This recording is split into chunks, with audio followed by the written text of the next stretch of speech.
అందరికీ నమస్కారం అండి. Welcome to our channel. పెద్దలు ఒక సామెత చెప్తూ ఉంటారండి, ఊళ్ళో దొంగలు పడ్డ 6 నెలలకి కుక్కలు మెరుగాయి అని. సో ఇది ఎందుకు చెప్తున్నాను అంటే, ఎగ్జాక్ట్గా 1 ఇయర్ బ్యాక్ 2024 ఎన్నికల ఫలితాల గురించి మరి వైసీపీ నేత అయినటువంటి నాగమల్లేశ్వరరావు నాకు ఒక వ్యక్తి జగన్ గారి మీద పందెం కట్టాడు. ఎలాగైనా సరే ఈసారి జగన్మోహన్ రెడ్డి గెలుస్తాడు అని పందెం కట్టారు. ఎవరి మీద కట్టారు అనేది తెలిస్తే ఆశ్చర్యపోవాలి. ఎవరి మీద కట్టారు అంటే ఎవరో కాదు, అదే వైసీపీ నేతకు సంబంధించిన అనిల్ కుమార్ యాదవ్ అనుచరులతో బెట్టింగ్ కట్టాడు. బెట్టింగ్ కట్టి తెలుసు ఫలితం ఎలా వచ్చిందో తెలుసు కదా మీ అందరికీ. సో ఓడిపోవడం జరిగింది. ఓడిపోయాక ఈ ఎవరైతే ఉన్నారో అనిల్ కుమార్ యాదవ్ అనుచరులు ఇంకా డబ్బులు ఇవ్వు అన్నట్టుగా ఇంకా తెలుసు కదా బెట్టింగ్ల గురించి.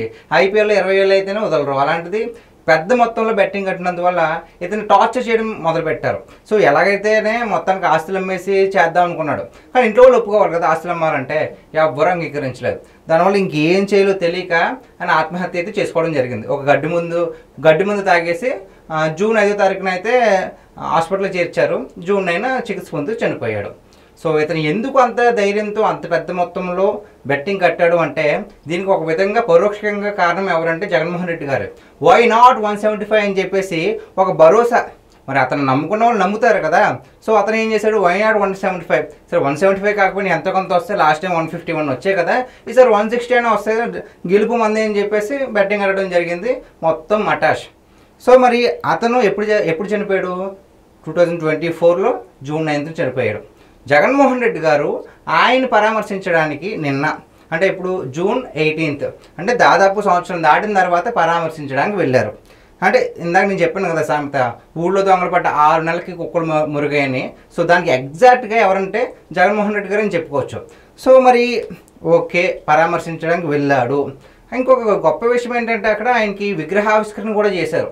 ఆయన స్వతంత్ర సమరయోధుడా, లేకపోతే మన ఆంధ్ర రాష్ట్రం కోసం ఏమైనా పోరాడారా, లేదంటే సొంత డబ్బులు ఖర్చు పెట్టి ఏమైనా ప్రజలకు సేవ చేశారా? బెట్టింగ్ కట్టి మొత్తం పోగొట్టుకుని చచ్చిపోయాడు. అలాగే జగన్మోహన్ రెడ్డి గారు వచ్చి ఆవిష్కరణ చేసి నానా రచ్చ చేశారు.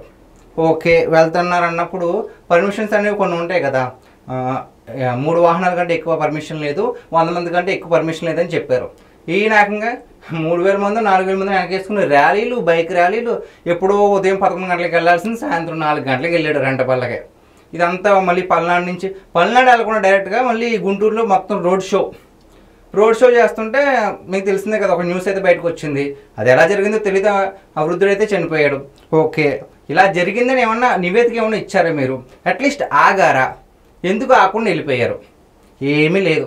అంటే మాకు ప్రాణం అంటే లెక్కలేదు, మేము చంపేస్తాం అన్నట్టుగా జగన్ 2.0 అంటే ఇదని స్టార్ట్ చేశారనమాట ఎక్కడి నుంచే. సో ఇక్కడ మనం మెయిన్ పాయింట్ ఏంటంటే, ఆ ర్యాలీలో కొంతమంది ఫ్లెక్సీలు కట్టుకుని ఊరేగించారండి. మొత్తం సందడి చేశారు, డ్యాన్సులు కట్టారు. మరి వాళ్ళకు ఒక్కొక్కరికి ఎంత ఇచ్చారో తెలియదు కానీ, ఒక బిర్యానీ క్వార్టర్తో పాటు ఇంకెంత పెద్ద మొత్తం ఇచ్చారో లేదు నాకు తెలియదు కానీ, ఒక ఫ్లెక్సీలు పట్టుకుని అయితే వచ్చారండి. ఆ ఫ్లెక్సీలు ఏంటి, దాని అనుకున్న అర్థం ఏంటి ఒకసారి చూద్దాం. వైఎస్ రాజారెడ్డి రాజ్యాంగం పాలన నుంచే మొదలవుతుంది అంటున్నారు.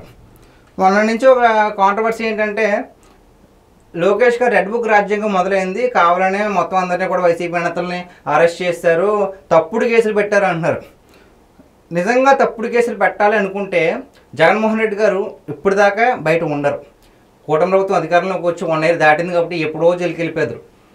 కూటమి ప్రభుత్వం చేసేది ఏంటి, చట్టబద్ధంగా వెళ్తుంది కాబట్టి రెడ్ బుక్ రాజ్యాంగం అనేది స్పెషల్గా కక్షపూరిత రాజ్యాంగం చేయడం కోసం కాదు. ఎవరైతే గత ప్రభుత్వంలో అధికారాన్ని అడ్డం పెట్టుకుని అన్యాయాలు చేశారో వారిని చట్టబద్ధంగానే అరెస్ట్ చేయడం.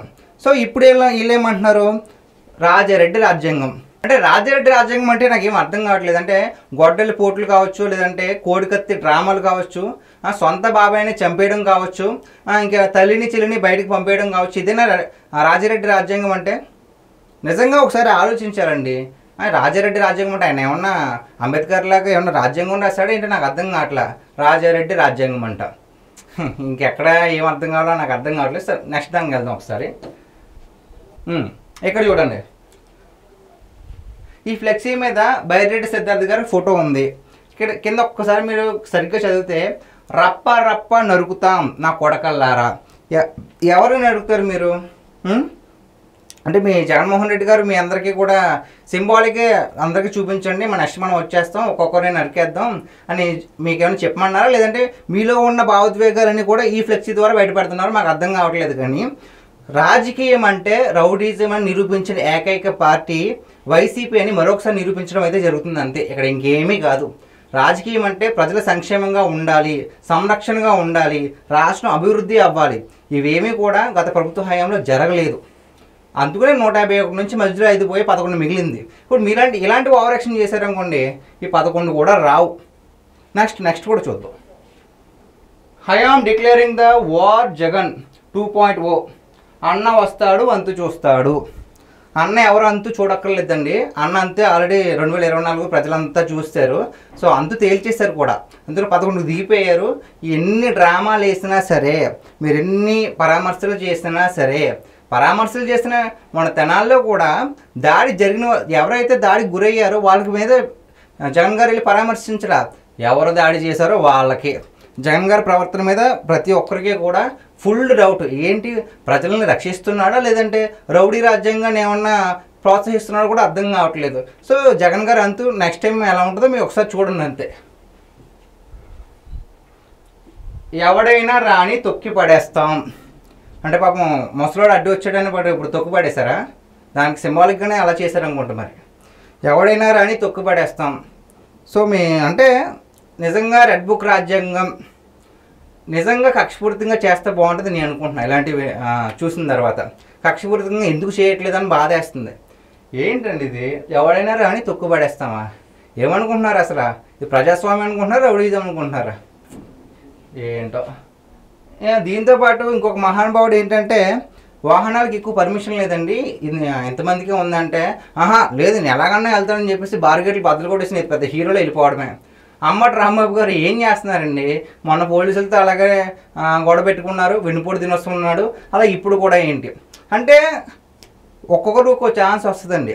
మీ ఛాన్స్లో పోలీసులను ఎలా ఉపయోగించుకున్నారో అలా ఉపయోగించుకున్నారు. ఆ కోపం ఎక్కడికి పోదు. మళ్ళీ మేము అధికారం పోయిన తర్వాత కూడా అలాగే ఉంటానంటే కుదరదు. మీ టైం రావాలి, కానీ అది రాదు. మీ టైం అయిపోయింది, అది 5 ఏళ్ళు మాత్రమే.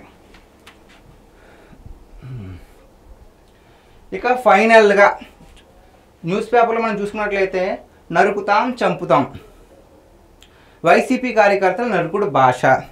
ఇందాక మనం చూసిందంతా కూడా అదే. ఇక్కడ ఇంకొక ఫ్లెక్సీ కూడా ఉంది. 2029 వైఎస్ఆర్సీపీ వచ్చిన వెంటనే గంగమ్మ తల్లి జాతరలో వేటతలాలు నరికినట్టు రప్ప నరుకుతాం ఒక్కొక్కరిని. ఓకే, ఫ్లెక్సీ అయితే బాగానే ఉంది, డైలాగ్ కూడా ఊర మాసుగా ఉంది. కాకపోతే అది నిజం అవ్వాలి కదా. 2029లో మీ జగనన్న రావాలి కదా. ఈసారి డిపాజిట్లు కూడా వస్తాయి రాదు డౌట్. ఫైనల్గా నేను ఒక్కడైతే చెప్పాలనుకుంటున్నానండి. ఓకే, ఇంత చేశారు, చేసినప్పుడు ఇది తప్పు అని జగన్ గారి నుంచి ఒక్క స్టేట్మెంట్ కూడా రాలా. ఒక ప్రశ్న అంటే ఇది జగన్ గారి దృష్టికి వెళ్ళదని అనుకోవచ్చు, వెళ్ళకుండా ఉండదు. ఇది సోషల్ మీడియా యుగం, రాతికాలం నాటి యుగం కాదు. కాబట్టి గ్యారంటీగా వెళ్ళినప్పుడు ఇలా చేయడం తప్పు, నేను క్షమాపణ చెప్తున్నాను, ఇంకెప్పుడు ఇలా చేస్తే బాగోదని చిన్న మాట చెప్పినా చాలు. అంటే అలాంటి మాట చెప్పకపోవడం అంటే అర్థం ఏంటి? ప్రోత్సహిస్తున్నట్టే కదా. సో ఈసారి నుంచి ప్రజలందరికీ కూడా ఒక క్లియర్ కట్గా అవగాహన వచ్చింది, జగన్మోహన్ రెడ్డి గారు నెక్స్ట్ కూడా వస్తే ఎలా ఉంటుందని. సో ఆంధ్రప్రదేశ్ ప్రజలారా మీరే అర్థం చేసుకోండి, జగన్మోహన్ రెడ్డి గారి మెంటాలిటీ ఎలా ఉంది. ఒకవేళ మళ్ళీ అధికారంలోకి వస్తే మన భవిష్యత్తు ఉంటుందా రాదని ఆలోచించి ఈ వీడియో పైన మీ అభిప్రాయాన్ని కామెంట్ రూపంలో తెలియజేయండి. Thank you.